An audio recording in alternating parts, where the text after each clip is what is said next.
Hello, everyone. Good morning. Good morning to Dr. Riza and to all my classmates and fellow teachers. And I am Ambliza Dagala, your leader discussant today, and I will discuss the strategies in translating poetry. Before we proceed to our discussion, let us have a short game. So I call this game Song Pato. I will play 3 Filipino songs translated in English, and you will give its Filipino title as well as its English title. But there's a twist, teacher. You're going to close your eyes every time that I play the song. After I played the song, then that's the time that you're going to answer or type your answer in our chat box. So kindly close your eyes because I'm going to play the songs. Let's start.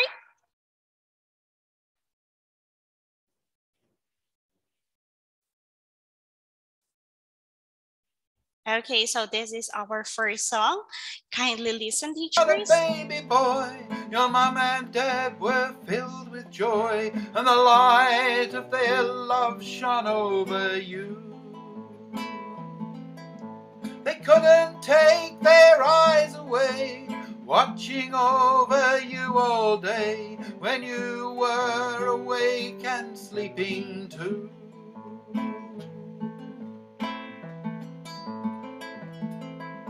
At night your mother stayed up to prepare your milk and keep you from all harm. Have you guessed the title? Now let's proceed to the next song. And in the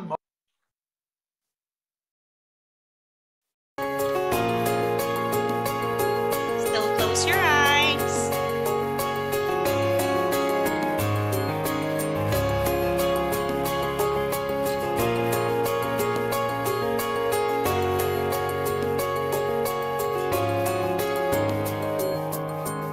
Sometimes you're pinned to the ground by the weight of the problem. Sometimes the world can spin you around till you could scream out, why won't it end now? You could look up to the heavens, someone up there's listening to us. Or maybe you could call on me. You'll always know at any time I'm by your side. Through the rain, through the night, every fight. Okay, teachers, have you guessed And the the world title? has no Because guarantees by your side. Hand in hand through the tears, you see us The laughing. last song. Okay, now let's have the last song. Kindly close your eyes. No one will cheat. Okay.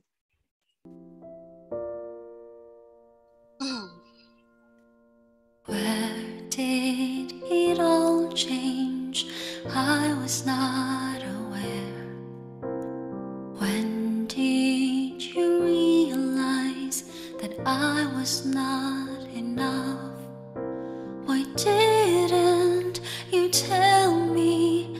I wish I could have known.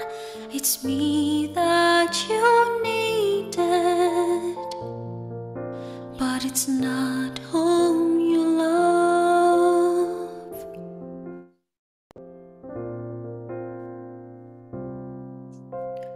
When did your love for me start to fade away? Okay, so teachers, that is the last song. As much as I want you, or as much as we still want to listen, but then on, let's proceed with our discussion. But then on, I'll give you 10 seconds. Do not open your eyes yet. I'll be giving you 10 seconds to answer in our chat box. So let's have it. You may start typing your answer.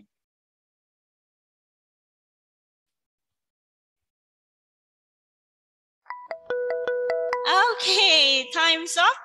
Now let us reveal the answer. Let's see if your answers are correct. The answers to the songs are, the first song is Anak, or in English, it's My Child. The second song is Hawak Kamay, and it's Holding Hands in English. And the last song is Paubaya. When I look for the translation of Paubaya or Paubaya in English, still it's Paubaya. So what does it mean? Or what's its translation in English? Yes?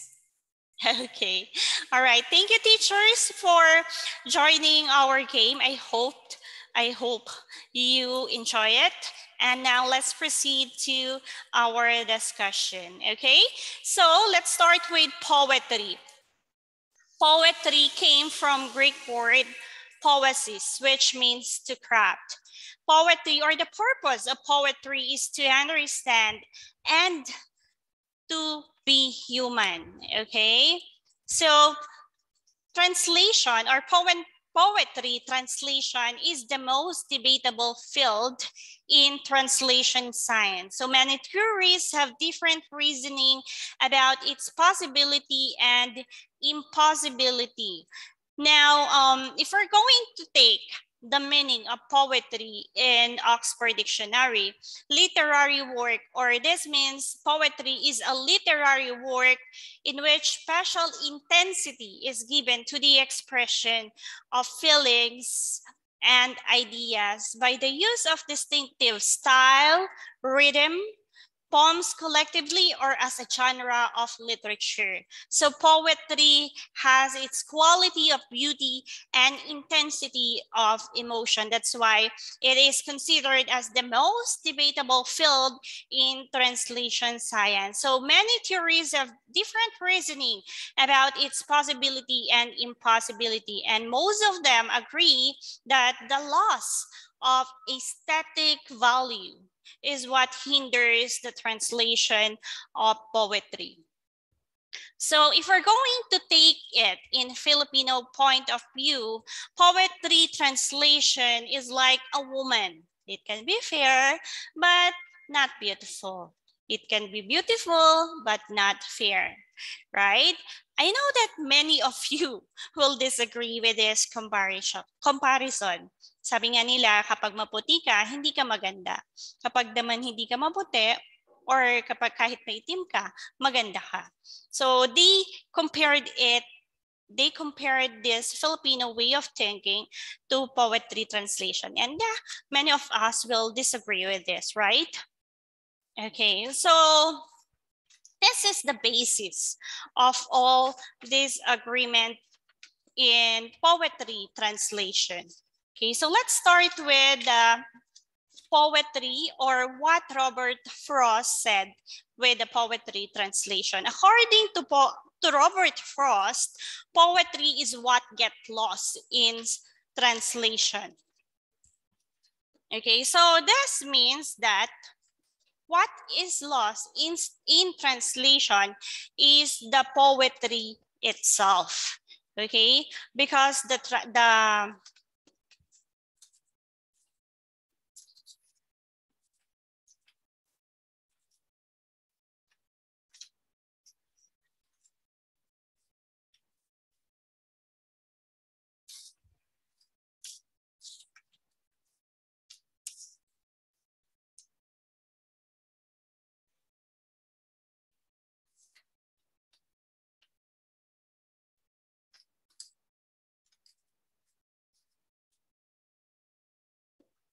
Okay, sorry po, medyo nawalan lang tayo ng connection.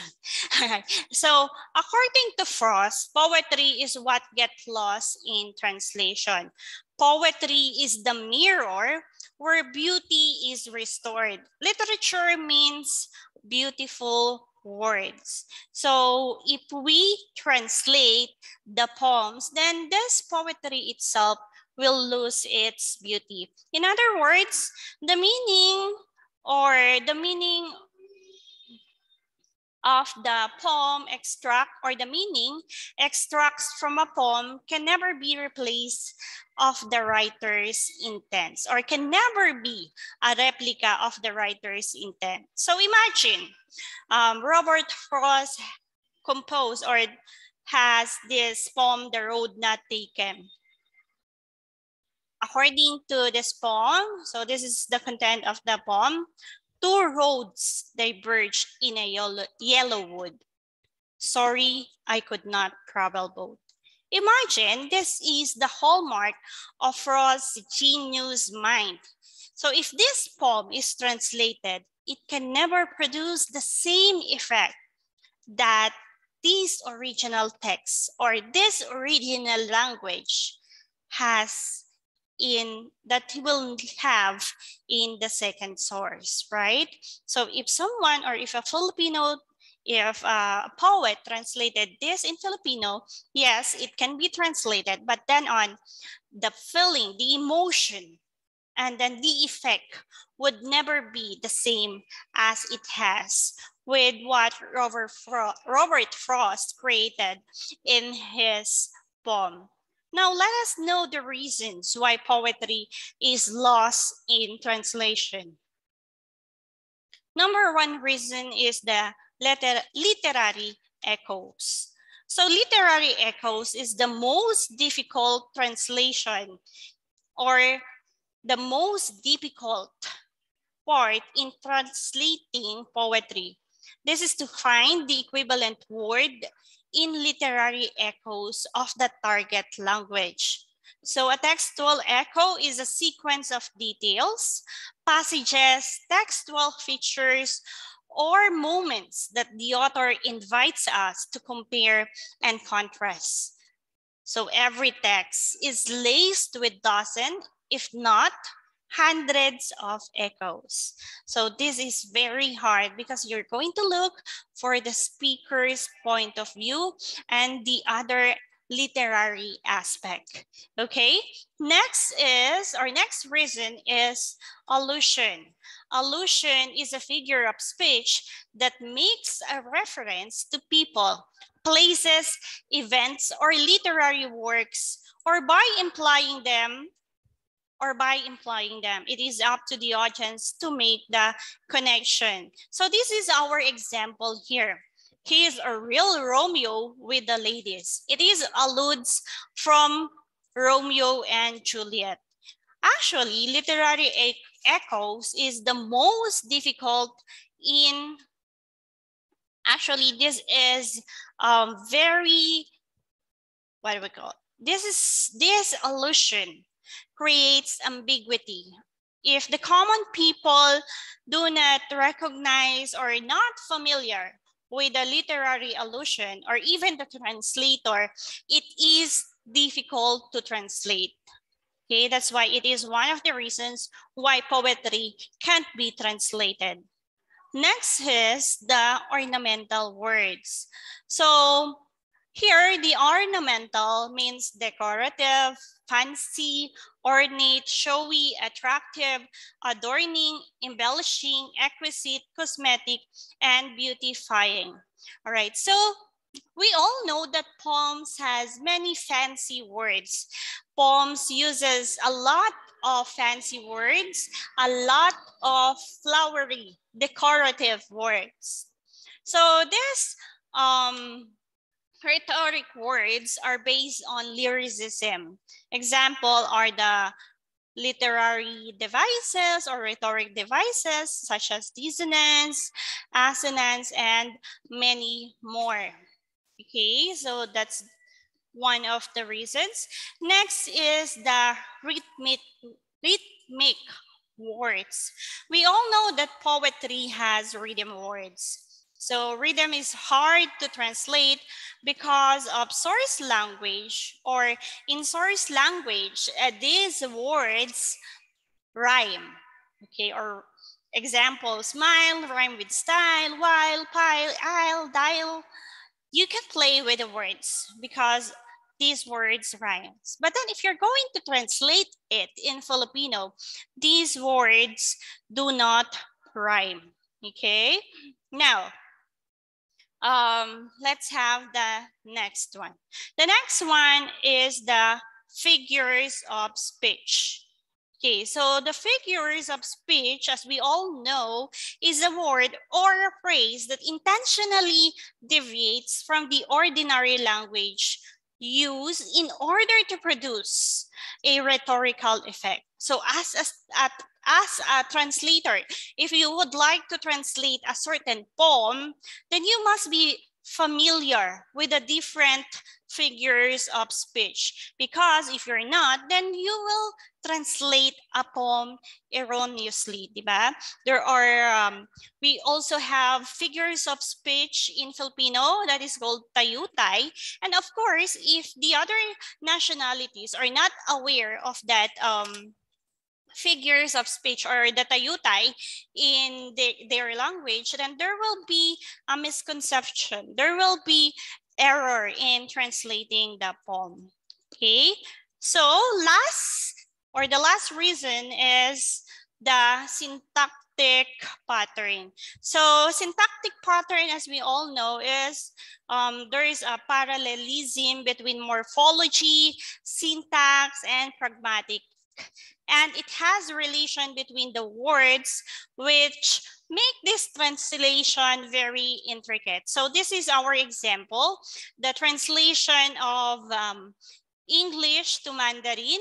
And as you can see here, the structure of Mandarin is different from the structure that we have in English. So for example, he plays ball at 4 this afternoon. But then on, if we're going to use the Mandarin language, this will be, he plays ball today afternoon 4 o'clock.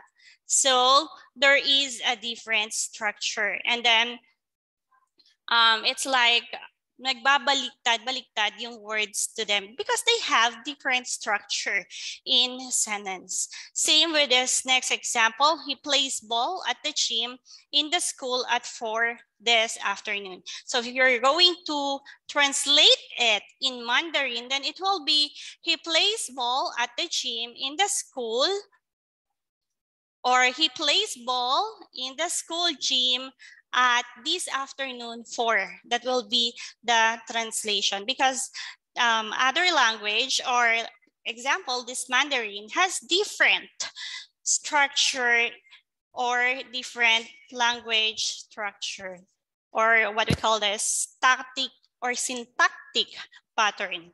Okay, so those are the reasons why poetry can't be translated. Following such strategies makes the translator see the text as whole unit in which any loss in any place or device can be compensated for either in another place or by means of another device to preserve the overall aesthetic value of the text. Let's proceed. Now let us have the pros, the cons, and the pros of poetic translation. Okay, so let's start with the cons. The loss of aesthetic value. So yes, the poetry or the translator can translate the poetry anytime they like, in any language they like, but then you or this poem will lose its aesthetic value. Aesthetic means beauty, okay? And the difficulty in translating poem comes from the fact that poetry is seen as the hardest of all literary genre to translate due to the various excuse me, various linguistic features of sound, rhyme, and meter that are difficult to account. So the next con is the reproduction of style of the original work is necessary and possible, but it is hard to accomplish, okay? Like what I've said earlier, that you can translate the poem in any language that you want. It's necessary, but then it's very hard. It's complicated, okay? So those are the cons in translating poetry. Now let's have the prose. Okay.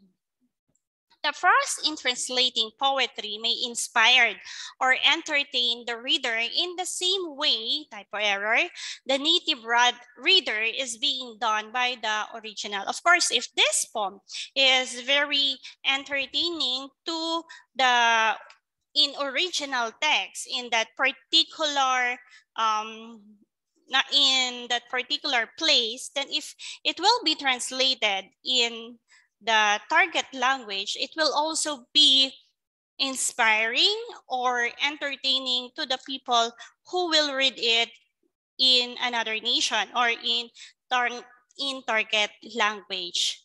Okay, so that is the pros and cons of translation or translating poetry. Now, many translators and theorists are skeptic about the translatability of poetry.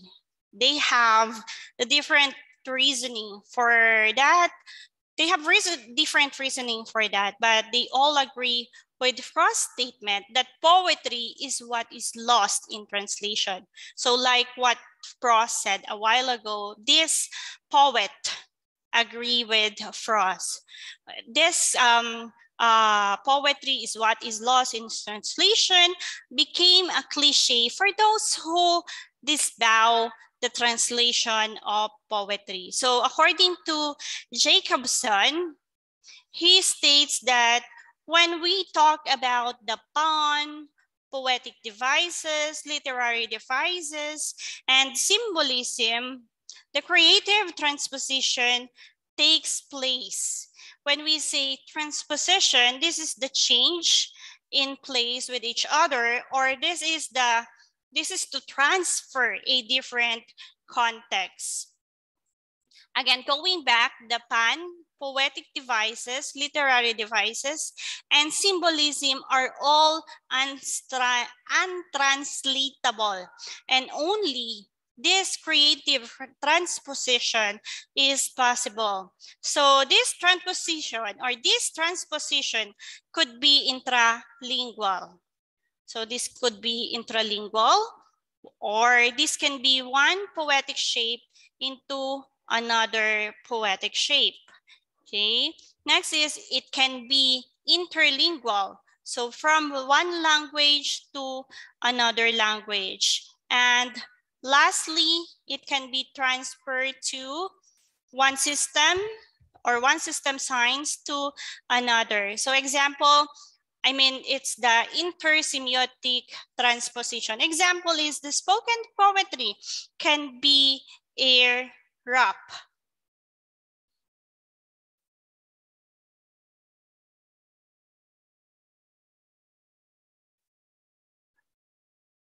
Okay, just a minute.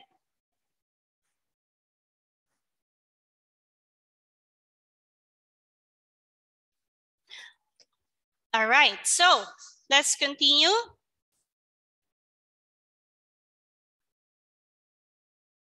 Now, these are the unfeasibility of poetic or poetry translation. So the unstralatability, the unstralatability or unstraightability of poetry, according to Bonifoy, came from many contradictions that the translator meets and cannot eliminate, that he must make sacrifices, right? Aside from the poem, if we will look to the other writers, either a poetry or a prose, it's very hard for them to create a new one because of the contradictions of the other translator. And you have to meet those standards. I remember J.K. Rowling, the writer of Harry Potter. She was into 12 publishing company before Harry Potter got published. So there were many rejections. So imagine that is a novel? What if you're going to translate, or I don't mean that J.K. Rowling, I don't mean that J.K. Rowling translated the novel Harry Potter. What I mean is, if we're going to compare it with the translation of the poem, it's harder. It's harder for the translator to produce a new poem or to produce a translated poem because of the standard that they need to meet.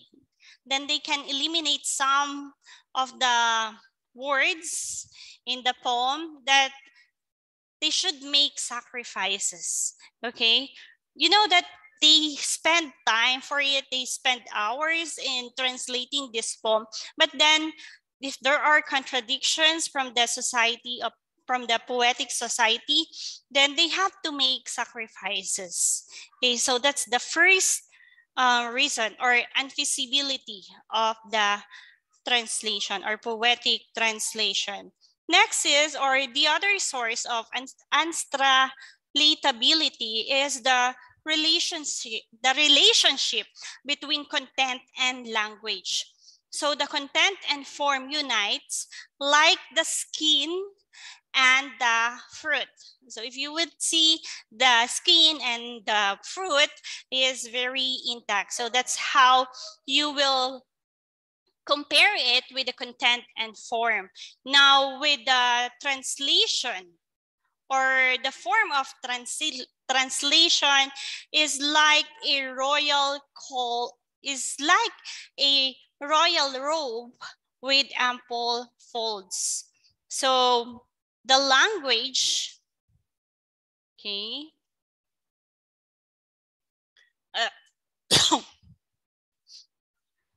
so that is the difference in the relationship between content and language form in the original and in the translation.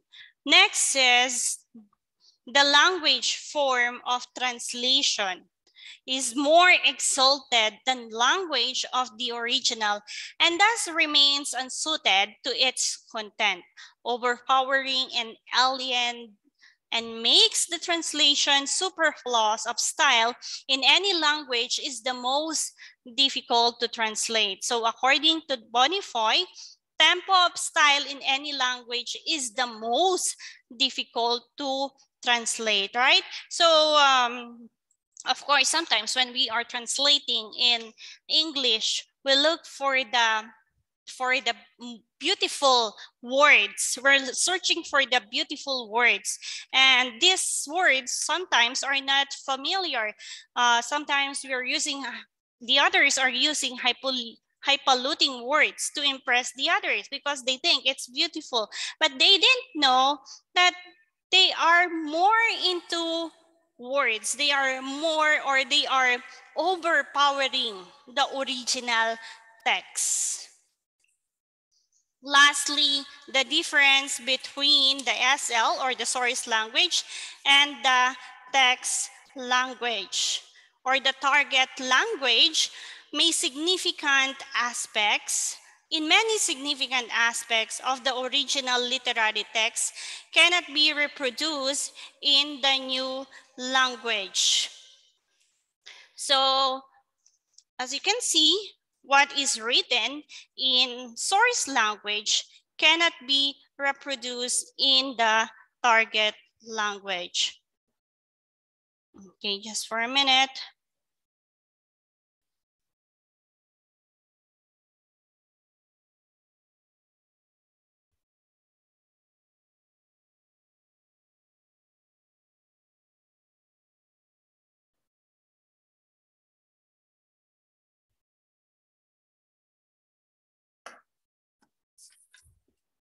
Okay, so going back,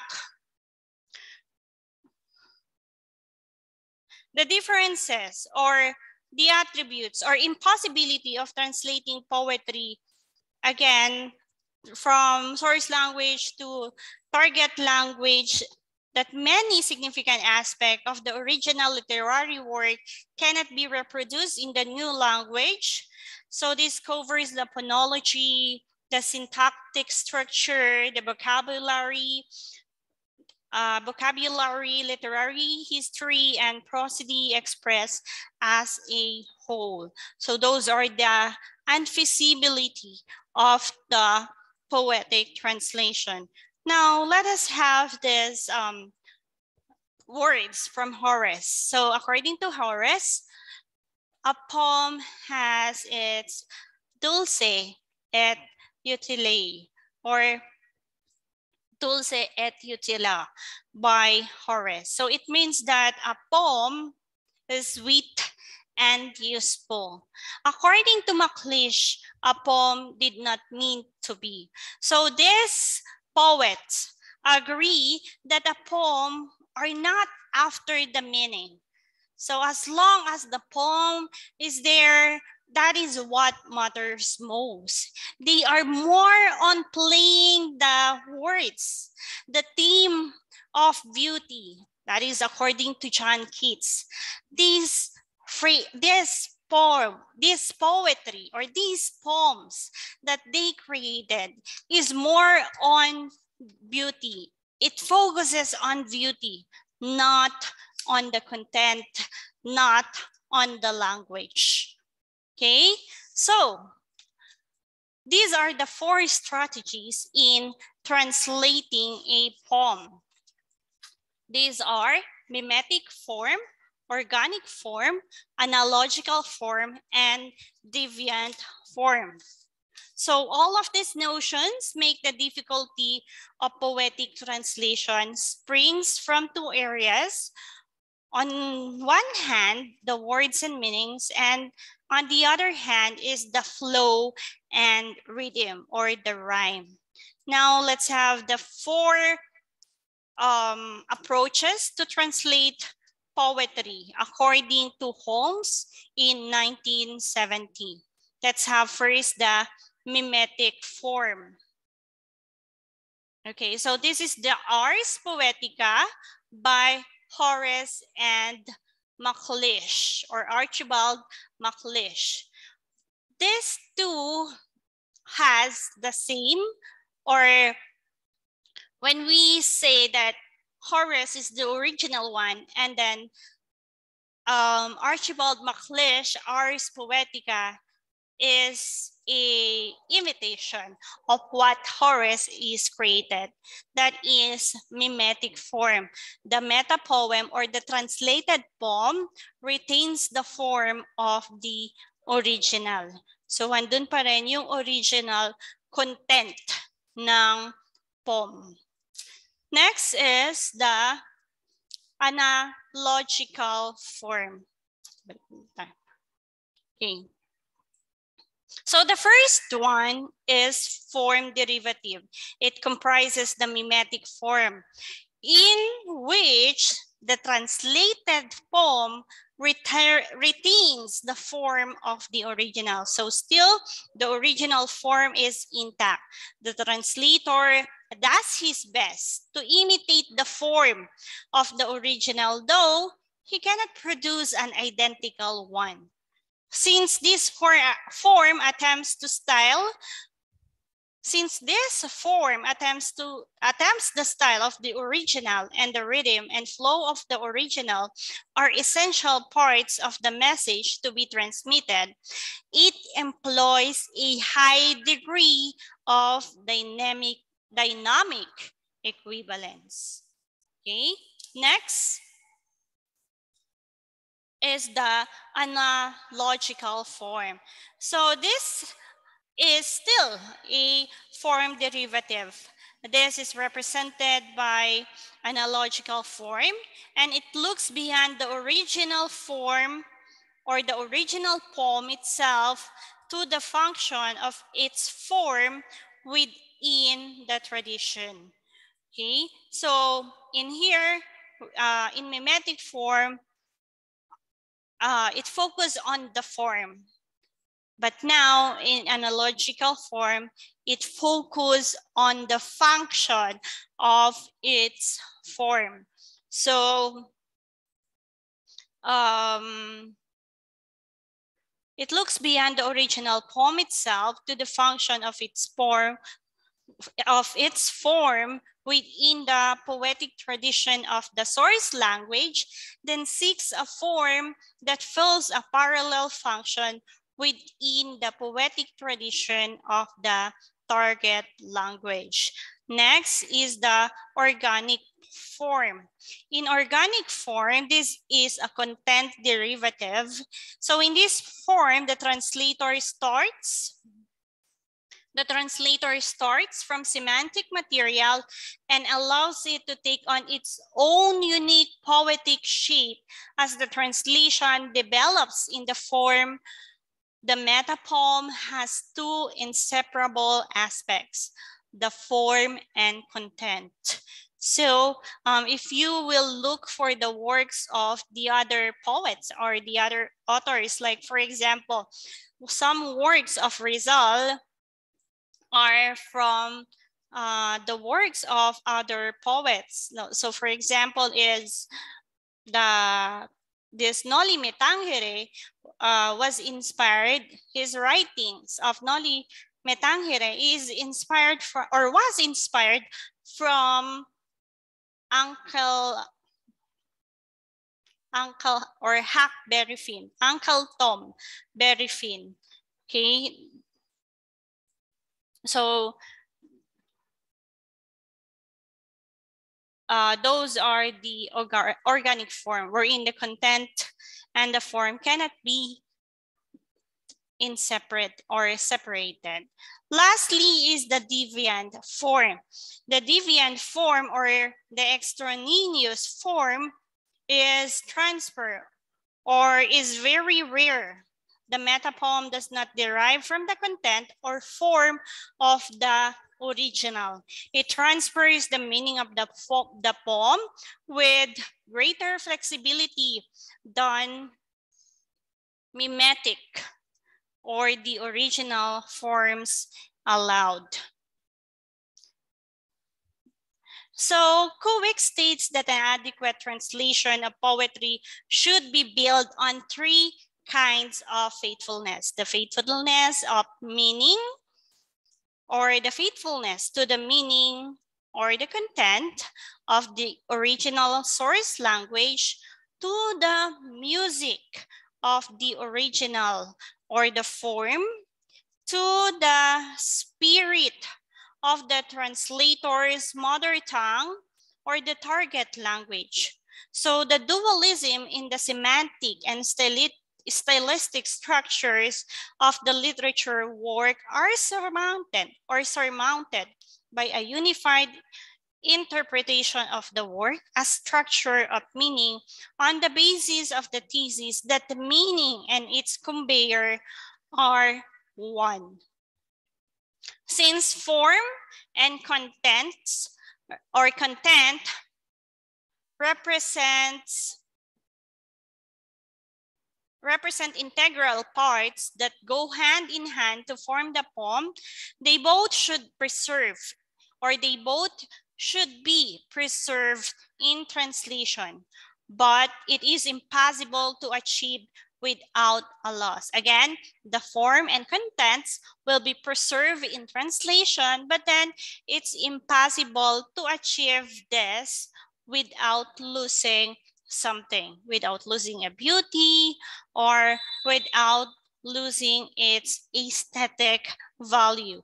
So being confronted with this constituent, the translator has to choose the essential elements of these constituents to render at the expense of other subsidiary ones, since no work can be translated without loss. What support the choice of the translator underlines the literary and poetic competencies and sensitivity he has. The literary conventions the translator is endowed with enable him to distinguish the basic devices and elements, to be sensitive to the peculiarities of each poem, to render with at least sacrifice or loss. Of course, if you're going to consider the forms and contents, you will still accept that there is loss, but still you have to consider it, and you have to be very familiar with the devices and elements for you to at least sacrifice or lessen the loss. Okay. Lastly, poetry has its aesthetic standards, or moreover, aesthetic standards and norms differ from culture to culture. Again, aesthetic standards and norms are different from culture to culture. So according to Wong and Shen, they states that the translator should have a clear idea about the differences, or about where the difference is and how it should be treated, so that the target language reader might have an analogous or at least not negative aesthetic reaction. If not, no matter how faithful the translation is, it may be a failure in aesthetic and pragmatic terms. So it's seen that the aesthetic qualities of poetry from one language into another could be achieved to a limited extent and require from the translator to become a literary merchant, trading sense for sound and music for form. So if such qualities are achieved in form, this would be at the expense of content and vice versa. So this is also supported by Santiago, who admits that when the poetic meaning of the target translation is bound to the form, it becomes impossible to translate to the text as a whole. It is here the translator must choose between translating the form or translating the meaning. This seems to be one of the outlets for the translatability of the poem. So if you're going to translate a poem, you should translate it as a whole, because rather than you will choose if you're going to translate it or to translate the meaning of the poem, or if you're going to translate the meaning. Either way, you will lose something by translating a poetry. And that will be the end of my discussion. The next part will be discussed by Ma'am Gemma Recolcolin. Thank you so much, everyone, for listening.